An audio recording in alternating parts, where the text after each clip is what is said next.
to get the show started proper by checking out a game that I think every self-respecting comic fan and every self-respecting gamer is dying to see. Rocksteady is following up their smash hit Batman Arkham Asylum with another dark adventure starring the Caped Crusader. Let's go hands-on with Arkham City.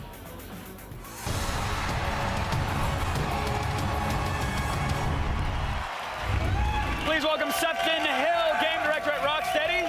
He's here to show us what's next up for Dr. Batman. Hey, Sefton, how are you? All right, so something that I am personally very excited about, Catwoman is in the game. Is she a villain? Is she a good guy? How does it, what's going on? Catwoman. I mean, Catwoman was someone we were really excited to get in the game because you don't really never know whether she's a good guy or a bad guy. The golden rule with Catwoman is she's always looking out for number one. So that's the one thing you can guarantee on. Okay, but how's she feeling about number 2 in this game? Is she trying to kill him, or is she trying to help him? Well, I mean, I guess that's the big question with her is, basically the thing that she wants to get out of Arkham City is whenever any supervillain's captured, Hugo Strange takes their goods off of them and sticks them in a confiscated goods vault. So this for her is the ultimate score, because this is basically all of the goods that any supervillain's ever taken and in this one vault. So she's after that, and she's using the fact that Batman's distracted in Arkham City to take that, to basically break into she's got her own goal. She's definitely looking out for herself. Definitely. And so we're actually playing as Catwoman right here, so can you tell us a little bit about how she plays? So Catwoman's great. We wanted to go with sort of a different fighting style to Batman, so you can see kind of how fluid she moves. She's faster than Batman. She's dance fighting. That's almost capoeira. That sort of style, but she's really dangerous as well. You know, she knows exactly the weak points to hit on any man. Oh, jeez. So she's got some great moves. She's also got all her own gadgets. So she's got bowlers, caltrops.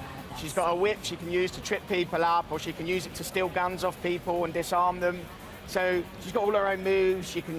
The way she moves around the city is totally unique as well. Like, she can crawl up the sides of buildings, she can hang on ceilings and move around. So she's totally her own fully featured character. Will those moves give her access to areas that maybe Batman can actually get to? Yeah, for sure. I mean, there are only a few areas in the world probably that Batman can't get to, but she can access those moves. Now, how do we actually take control of Catwoman? Is this a character that we can activate at any time, or is it mission specific?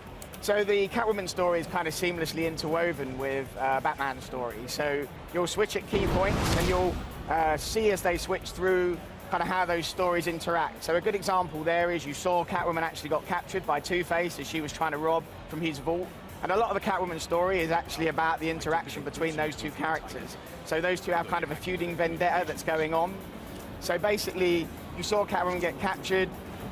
Where we are now with Batman on top of a rooftop overlooking a lot of Arkham City, one of the options he has here is actually to go and save Catwoman from Two-Face. So the stories kind of interact and interweave like that as you play through. I mean, Catwoman, we're kind of calling her, I guess, our special guest star. So she basically is in, I would say, to take down all the supervillains in Arkham City, you're looking at around about 25 plus hours. So it's a big game.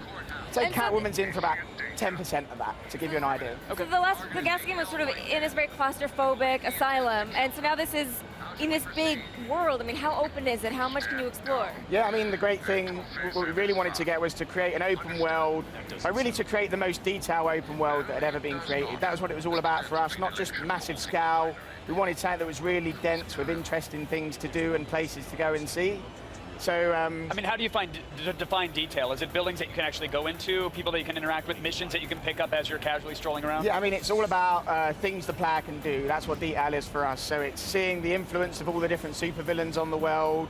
It's taking on different challenges, side missions. You know, there's hours and hours and hours of side missions, and it's down to you when you want to take them on, what you want to do, going into different buildings.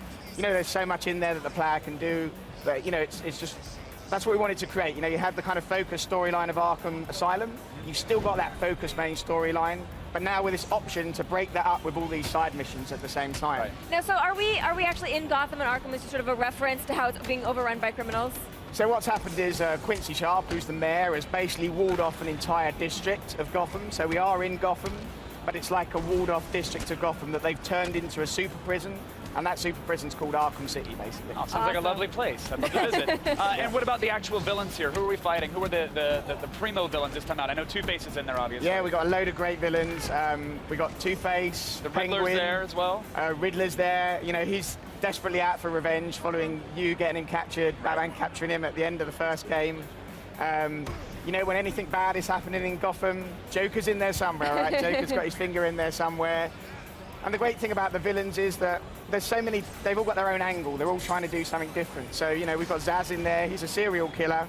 What is he going to be doing? Totally different to what Penguin's doing, totally different to what Joker's doing. The only thing standing in their way is Batman.